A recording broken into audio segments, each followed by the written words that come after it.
Terima kasih untuk tim worship dan terima kasih untuk semua yang sudah melayani. Wow, hari ini luar biasa. Selamat Hari Natal. Semuanya, selamat sore. Oke. Hari ini saya akan membawakan satu khotbah dengan tema Grateful. Inilah tema Natal kita, bagaimana kita memiliki satu sikap hati yang penuh dengan satu ucapan syukur. Namun sebelum saya melanjutkan khotbah, saya ingin memulainya dengan sebuah cerita.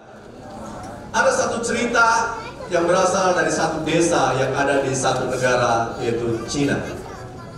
Di mana di desa tersebut ada satu orang yang paruh baya yang memiliki seorang anak muda, ia tinggal di desa tersebut. Ia bekerja sebagai seorang petani di sana. Ia juga memiliki seorang kuda yang membantu beliau dan anaknya untuk melakukan pekerjaan sehari-harinya. Nah, suatu hari ketika mereka sedang bekerja, tiba-tiba kuda yang mereka pelihara, kuda yang selama ini membantu mereka melakukan pekerjaan sehari-hari, tiba-tiba kuda itu kabur. Mungkin gemboknya hari itu terburu-buru, gemboknya tidak terpasang dengan baik. Lalu kuda itu kabur dan hilang selama beberapa hari. Lalu berita itu tersebar, namanya juga di desa. Tetangganya mendengar bahwa petani ini kehilangan kudanya kabur dari tempat, dari kandangnya. Lalu tetangganya menghampiri dia dan berkata, wah kuda kamu hilang ya. Saya sedih mendengarnya. Betapa kamu tidak beruntung kuda kamu hilang. Lalu petani ini bilang, mungkin saya nggak beruntung. We'll see katanya. Lalu hari berlanjut hari terus berlanjut dan setelah beberapa hari tiba-tiba kuda yang hilang tersebut kembali. Dan waktu kuda ini kembali ke petani tersebut, ternyata kudanya nggak datang sendirian. Dia datang dengan membawa beberapa kuda liar lainnya untuk datang ke tempat di mana dia berasal. Dan waktu tetangganya melihat kejadian itu, tetangganya datang kembali kepada petani dan bilang, wow, kamu beruntung sekali. Kuda yang hilang pulang bahkan membawa kuda yang lain. Jadi kamu sekarang bukan punya satu kuda tapi punya beberapa kuda. Petani ini juga bilang, mungkin saya beruntung. We'll see katanya. Singkat cerita, kuda tersebut dipelihara oleh petani tersebut. Lalu sang anak ini, anak yang masih muda, dia bermain dengan kuda-kuda liar tersebut. Dia mencoba untuk menaikinya, mencoba untuk menjinakkannya. Dan sampai suatu waktu kuda yang dia naiki melemparkan dia. Sampai akhirnya kakinya patah. Berita tersebut tersebar lagi ke seluruh desa.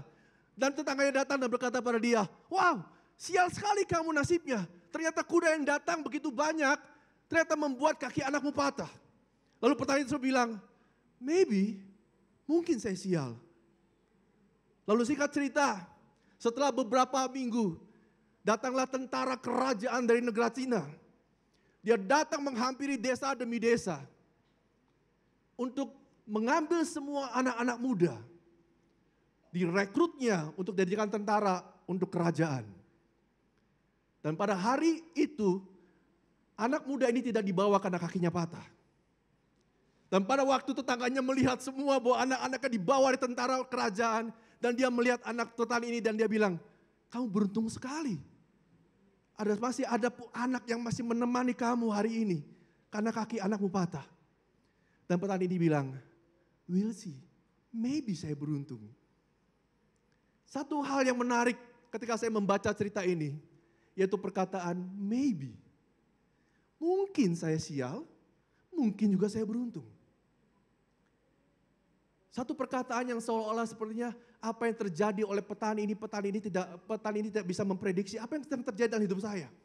Apakah ini kebaikan, apakah ini keburukan. Tapi berita baiknya hari ini setiap kita orang yang percaya, kita tahu bahwa tidak ada yang kebetulan dalam hidup ini. His born brings our great joy. Kelahirannya di dunia ini membawa satu sukacita yang besar di tengah-tengah kita. Matius 2 ayat 10, Matius 2 ayat 9 sampai 11 dikatakan, Setelah mendengar kata-kata raja itu, berangkatlah mereka. Dan lihatlah bintang yang mereka lihat di timur itu mendahului mereka hingga tiba dan berhenti di atas tempat di mana anak itu berada. Ketika mereka melihat bintang itu, sangat bersukacitalah mereka. Dikatakan, and when they saw the star, they rejoiced with exceeding great joy. Ada satu sukacita yang besar ketika mereka melihat bintang itu muncul. Ketika kita hidup di tengah-tengah dunia ini, mungkin dunia ini berkata bahwa roda ini berputar begitu saja, ada waktunya di atas, ada waktunya di bawah. Ada waktunya kita beruntung, ada waktunya kita gak beruntung. Tapi apa yang firman Tuhan katakan mengenai kehidupan? Bahwa kehidupan kita bukanlah satu kehidupan yang kita bisa bilang seperti itu maybe. Tapi bersama Kristus ada satu kepastian, ada satu bintang yang bersinar. Ketika manusia dunia ini diciptakan, semuanya baik-baik saja. Tetapi ketika dosa itu masuk dalam kehidupan manusia, maka manusia yang tadinya hidup bersama dengan Tuhan, tapi hari itu mengalami kematian. Umurnya menjadi 900 tahun pada waktu itu Adam hidup. Dan setelah itu, bahkan itu pun katanya Adam dikatakan 900 tahun setelah ia jatuh dalam dosa. Sebelumnya nggak tahu berapa lama dia hidup. Tapi hari ini bagaimana kita hidup? Kita berhidup 78 tahun, udah puji Tuhan. Selebihnya adalah bonus yang Tuhan berikan. Karena dosa, hidup kita menuju kebinasaan. Bahkan bukan cuma hidup kita manusia, tetapi dunia ini dan segala yang ada di dalamnya, itu pun mengalami menuju kehancurannya. Karena dosa. Dunia yang dulunya baik-baik saja, hari ini ada bencana alam di mana-mana. Ada sakit penyakit di mana-mana. Semuanya terjadi karena dosa. Tapi puji Tuhannya, bersyukurnya, Tuhan datang ke dunia ini di dalam segala perjalanan menuju kehancuran dan kepunahannya. Tuhan datang ke dunia ini untuk menyelamatkan setiap kita. Sehingga setiap orang yang percaya kepadanya akan diselamatkan. Sehingga kita manusia yang tadinya menuju kepada maut, kita diselamatkan dan kita pasti masuk surga. Walaupun kita masih tinggal di dalam dunia ini, tetapi itulah janji Tuhan. Barang siapa yang percaya kepadanya tidak akan binasa, tetapi akan beroleh hidup yang kekal bersama-sama dengan Dia. Sesuatu yang pasti, yang Dia sudah katakan dan Dia janjikan. Berikutnya yang saya bagikan adalah don't lose our great joy. Jangan kehilangan sukacita kita yang besar itu. Yohanes 18 ayat 32 sampai 33. Lihatlah saatnya datang, bahkan sudah datang bahwa kamu dicerai-beraikan masing-masing ke tempatnya sendiri. Dan kamu meninggalkan aku seorang diri. Namun aku tidak seorang diri sebab Bapa menyertai aku. Semuanya itu kukatakan kepadamu supaya kamu beroleh damai sejahtera dalam aku. Di dalam dunia kamu menderita penganiayaan, tetapi kuatkan hatimu, aku telah mengalahkan dunia. Yang menariknya adalah Yesus mengatakan, I've told you this thing that in me you may have peace. In this world you will have trouble. Setiap kita sudah diselamatkan oleh Tuhan. Kita pasti masuk surga. Tetapi kita hidup di dalam dunia ini pada kenyataannya. Dan pada waktu kita hidup dalam dunia ini memang sedang menuju kepada kesudahannya. Dan Tuhan Yesus sudah bilang, aku sudah mengatakan semuanya ini. Bahwa hidupmu di dunia ini akan mengalami masalah. Bahwa hidupmu di dunia ini akan mengalami penderitaan dan penganiayaan. Ketika Yesus mengatakan ini bukanlah sebuah peribahasa. Ini bukanlah sebuah parabel. Ini bukanlah satu kiasan. Tapi adalah satu kenyataan yang Tuhan Yesus katakan kepada mereka. Bahwa aku sudah mengatakan semua ini. Engkau sudah selamat, kita sudah selamat. Tapi dalam perjalanan kita akan ada masalah. Dan Yesus bicara dengan jelas, pasti ada masalah.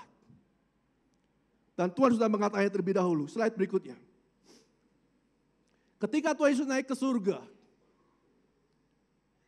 lalu semua orang percaya tinggal di dalam pemerintahan Kaisar Roma. Di dalam kekaisaran Roma muncullah satu orang kaisar yang bernama Caligula. Kaisar Caligula adalah seorang kaisar yang boleh dibilang gila. Sadis, kejam. Bahkan ia ia ingin banyak orang, semua orang menyembah dia dan menganggap dia sebagai dewa, sebagai seorang dewa. Dan orang yang tidak mau mengikuti dia boleh dibilang dibunuhin. Dan banyak orang percaya di zaman itu dibunuh oleh Kaisar Caligula. Setelah itu ada kaisar yang lain yang muncul, yaitu Kaisar Nero. Ia adalah kaisar yang banyak menggantung orang di tiang lalu dibakar. Lalu setelah itu ada kaisar juga yang lain yang bernama Vespasian. Dia juga membunuh banyak orang percaya. Dan di zaman Kaisar Claudius, ini adalah kaisar yang awalnya menyukai orang-orang percaya yang tinggal di kerajaan Roma. Tapi pada lambat laun akhirnya dia mengusir semua orang percaya dari kerajaan Roma. Dan sejak hari itulah orang-orang Yahudi tidak tinggal lagi pada tempatnya. Dia terbuang, kelempar, keluar. Tercerai-berai, pergi kemana-mana. Bukankah semua ini ada sesuatu yang real yang memang Tuhan sudah katakan sejak semula? Engkau sudah selamat, tetapi engkau akan mengalami ini semua. Dan semua itu terjadi di zaman murid-muridnya Yesus. Berita baik yang saya sampaikan adalah, slide berikutnya, He has a plan for you. Sekalipun semua ini terjadi dalam kehidupan setiap kita, Tuhan cuma ingin bilang, aku punya rencana bagimu. Kita buka di Kisah Rasul 1 ayat yang ke-8. Tetapi kamu akan menerima kuasa kalau Roh Kudus turun ke atas kamu dan kamu akan menjadi saksiku di Yerusalem dan di seluruh Yudea dan Samaria dan sampai ke ujung bumi. But you will receive power when the Holy Spirit comes on you and you will be my witnesses in Jerusalem, in all Judea and Samaria and to the end of the earth. Semua yang terjadi ada di dalam rencananya Tuhan. Sampai akhirnya semua orang-orang percaya itu diusir keluar dari kerajaan Roma. Dan sejak hari itu orang percaya yang percaya kepada Tuhan semuanya tersebar ke berbagai penjuru dunia. Agar satu ini tergenapi. Ketika engkau tercerai-berai, disitulah nama Tuhan akan disebarkan. Engkau akan menjadi saksiku di Yerusalem, di Yudea, di Samaria, dan bahkan sampai ke ujung bumi. Sesuatu yang pasti terjadi, tapi Tuhan punya rencana. Sama seperti ketika bangsa Israel keluar dari tanah Mesir menuju tanah perjanjian. Mari kita buka di Keluaran 13 ayat 17 sampai 18. Setelah Firaun membiarkan bangsa itu pergi, Allah tidak menuntun mereka melalui jalan ke negeri orang Filistin. Walaupun jalan ini yang paling dekat, sebab firman Allah, jangan-jangan bangsa ini itu menyesal. Apabila mereka menghadapi peperangan sehingga mereka kembali ke Mesir. Tetapi Allah menuntun bangsa itu berputar melalui jalan di padang gurun menuju ke Laut Teberau dengan siap sedia berperang berjalan orang Israel dari tanah Mesir. Sama seperti ketika bangsa Mesir keluar dari bangsa Israel keluar dari tanah Mesir di bawah Tuhan, yang sebenarnya kalau langsung ke tanah perjanjian mungkin waktunya sangat singkat. Tapi Tuhan melihat bangsa ini. Dia tahu apa yang ada dalam hati bangsa ini. Akhirnya Tuhan memutuskan untuk membawa bangsa ini berputar 40 tahun di padang gurun sampai akhirnya mereka dibawa Tuhan masuk ke tanah perjanjian Tuhan. Bukankah demikian dengan hidup kita? Terkadang kita berpikir kita sudah berdoa bertahun-tahun, Tuhan aku berdoa untuk satu hal. Tapi kenapa enggak terjadi juga? Kenapa kok enggak hari ini terjadi? Kenapa orang lain berdoa dan langsung dijawab? Kenapa saya berdoa tapi sampai hari ini berminggu-minggu, berbulan-bulan, bahkan bertahun-tahun kok saya tidak mendapatkan jawaban Tuhan? Kita menunggu sesuatu. Atau bahkan dalam perjalanan hidup kita. Bahkan kita mengalami masalah. Dengan keuangan kita. Dengan pekerjaan kita. Usaha kita kok rasanya gak berhasil-berhasil. Sampai hari ini. Kok saya bekerja sama dengan orang dan akhirnya saya ditipu juga. Kok saya mencoba melakukan sesuatu tapi sepertinya belum ada terobosan demi terobosan. Dalam pelayanan juga sama. Kok saya ribut lagi. Ada gesekan lagi. Di dalam kehidupan berkeluarga, saya juga bingung gimana caranya membangun hubungan suami istri yang baik dan yang benar. Bagaimana saya harus mendidik anak-anak saya di dalam takut akan Tuhan. Saya nggak tahu bagaimana caranya. Semua kita seringkali ada dalam satu masa di mana clueless, nggak tahu apa-apa. Bahkan masalah yang muncul di hadapan kita, kita nggak tahu apa yang harus kita perbuat. Dan kita menunggunya, dan sepertinya belum ada jawaban. Tapi berita baiknya, slide berikutnya, he had overcome the world. Dia sudah mengalahkan dunia ini. Ketika Tuhan bilang, aku sudah mengalahkan dunia, artinya dunia ini hari ini ada di tangannya Tuhan. Semua boleh terjadi di dalamnya, tetapi semuanya ada dalam pegangan tangan Tuhan. Tidak akan ada satu pun yang akan luput dari tangannya, dari pandangannya. Karena Tuhan sudah mengalahkan dunia. Dan bahkan setiap kita juga akan menjadi orang-orang yang mengalahkan dunia. Dulu saya kesulitan ketika saya mendidik anak. Waktu anak saya berumur 2 tahun, setiap kali saya pulang kerja, anak saya nangis, saya nggak pernah tahu anak saya nangis kenapa. Saya selalu tanya sama istri saya, ini anak kenapa? Saya harus ngapain? Oh, ini anak sakit perut, olesin aja pakai minyak telon, olesin. Lalu nangis lagi, saya juga bingung, kenapa ini anak ini nangis? Dan saya bilang, oh anak ini gini, habis pup, mau lagi pup, bersihin aja pampersnya, ganti popoknya. Saya belajar, saya mengalami kesulitan, saya punya masalah, dan saya belajar. Dulu sebelum hari ini, lagi awal-awal saya kuliah, selesai kuliah saya mulai bekerja, saya ingat, saya juga pernah bersaksi tentang ini. Pertama kali saya kuliah, pertama kali saya jadi dokter. Ketika saya ngobatin pasien, uang yang saya terima ketika saya ngobatin pasien hari itu 20 tahun yang lalu, itu saya cuma dapat 1.000 perak. Beneran. Saya praktek di Bandung, saya ngobatin orang, saya dapat 1.000 perak. Lagi itu harga gorengan tahu 500 perak. Jadi kalau saya ngobatin 1 orang, dapat 1.000, saya bisa makan tahu 2. Puji Tuhan, gak apa-apa. Tapi memang itulah perjalanannya.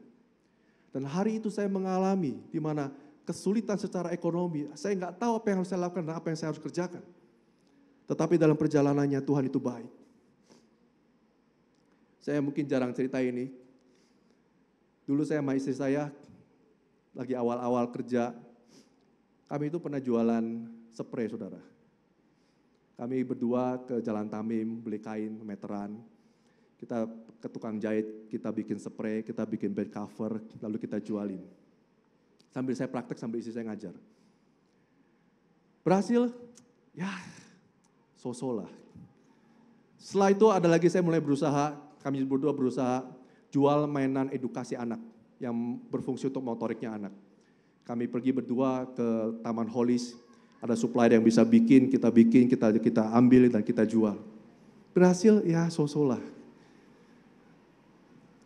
Kami juga pernah jualan juga, kita ngambil 1 baju, 1 kaos dari pabrik di Mematoha di gudang. Kami ambil, kami jualin, kami masukin factory outlet. Udah murah, ditawar lagi, kejam harganya. Ya berhasil, ya so-so lah semuanya. Ada masa-masa di mana kami mengalami semuanya itu. Tapi satu hal yang kami alami, kami mengalahkan dunia. Tuhan membuat kami bisa mengalahkan dunia. Dulu yang kami itu tidak bisa, kami yang dulu tidak tahu bagaimana mendidik anak. Hari ini kami dipanggil untuk mengajar tentang parenting. Bagaimana mendidik anak-anak. Dulu yang hari itu kami susah. Tapi puji Tuhan, Tuhan membawa sampai hari ini. Hidup di mana kami bisa berkelebihan dan kami bisa memberkati orang lain. Tapi semua itu ada masanya. Semua itu ada masanya. Tetapi yang pasti, semua yang terjadi dalam hidup kita, tidak ada yang maybe. Semuanya ada dalam tangan Tuhan. Tuhan sudah mengalahkan dunia ini. Sekalipun hari ini mungkin Bapak Ibu Saudara bilang, aku lagi sulit. Pekerjaanku susah. Saya ngobrol sama istri, sama suami juga susah. Saya anak juga mau ngapain juga saya nggak tahu saya harus berbuat apa sama anak saya. Mungkin anak-anak remaja juga bilang, saya juga nggak tahu mesti ngomong apa sama papi mami. Papi mami saya jauh, nggak kenal. Atau mungkin kita di dalam pelayanan kita atau dalam pekerjaan kita nggak tahu apa yang harus dilakukan. Oh, bos saya terlalu membingungkan buat saya. Semuanya nggak pasti dan nggak jelas. Tapi satu hal, bersama Tuhan, Tuhan sudah mengalahkan dunia ini. Yang berikutnya yang saya ingin bagikan. He will protect the one who believes. Slide berikutnya. Yohanes 17 ayat 11 sampai 12. Dan aku tidak ada lagi di dalam dunia ini, tetapi mereka masih ada di dalam dunia dan aku datang kepadamu, ya Bapa yang kudus. Peliharalah mereka dalam namamu, yaitu namamu yang telah Engkau berikan kepadaku, supaya mereka menjadi satu sama seperti kita. Selama aku bersama-sama mereka, aku memelihara mereka dalam namamu, yaitu namamu yang telah Engkau berikan kepadaku. Aku telah menjaga mereka dan tidak ada seorang pun dari mereka yang binasa, selain daripada dia yang ditentukan untuk binasa, supaya genap yang tertulis dalam kitab suci.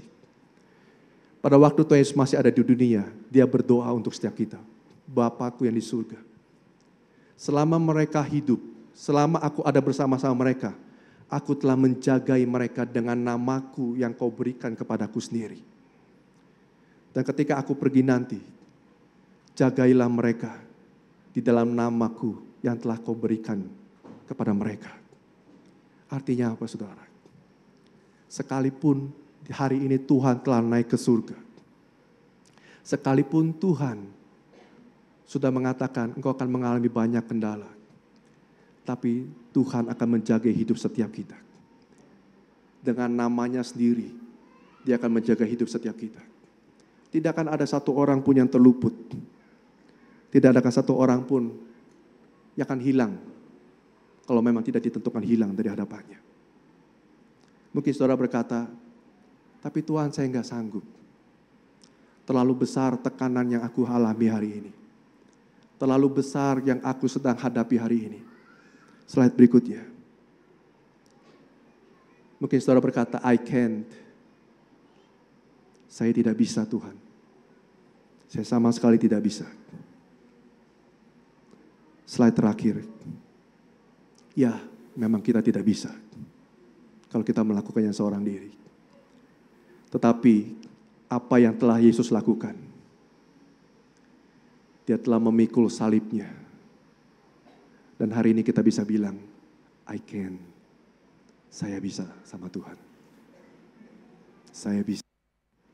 Karena namanya, nama Yesus yang telah lahir di dunia ini, itulah yang menjaga hidup kita. Sehingga kita akan mengalami hidup berkemenangan dari waktu ke waktu. Amin. Mari saya undang Bapak Saudara bangkit berdiri. Saya undang tim musik untuk maju ke depan.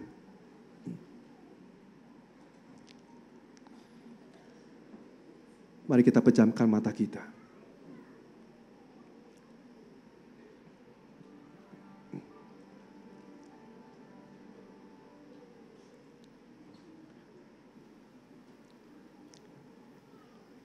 Bapak, ini hidup kami Tuhan.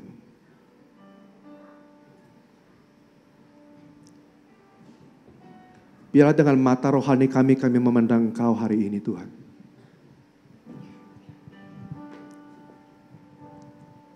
Mungkin dunia berkata bahwa hidup ini berputar seperti roda yang berputar. Kadang di atas, kadang di bawah. Dan semuanya tidak menentu. Tapi biarlah hari ini Tuhan,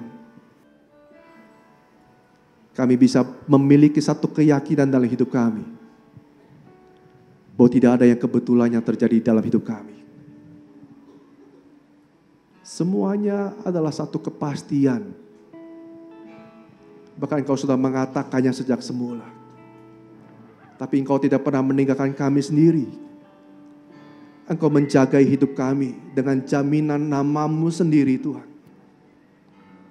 Dan Engkau yang akan memberikan roh-Mu bagi setiap kami. Membuat kami yang tadinya tidak bisa, tidak sanggup. Dan biarlah hari ini kami berkata, aku sanggup bersama dengan Tuhan. Matius 11 ayat 28-30 berkata, Marilah kepadaku semua yang letih lesu dan berbeban berat. Aku akan memberi kelegaan kepadamu. Pikulah kuk yang kupasang dan belajarlah kepadaku. Karena aku lemah lembut dan rendah hati. Dan jiwamu akan mendapatkan ketenangan. Sebab kuk yang kupasang itu enak dan bebanku pun ringan. Bapakku berdoa Tuhan untuk seluruh jemaat-Mu Tuhan. Engkau membawa setiap kami jemaat-Mu Tuhan. Untuk hidup berkemenangan. Melebihi apapun yang kami hadapi. Dan ketika kami menghadapi sesuatu, kami bisa melihat semuanya itu dengan hati yang grateful Tuhan.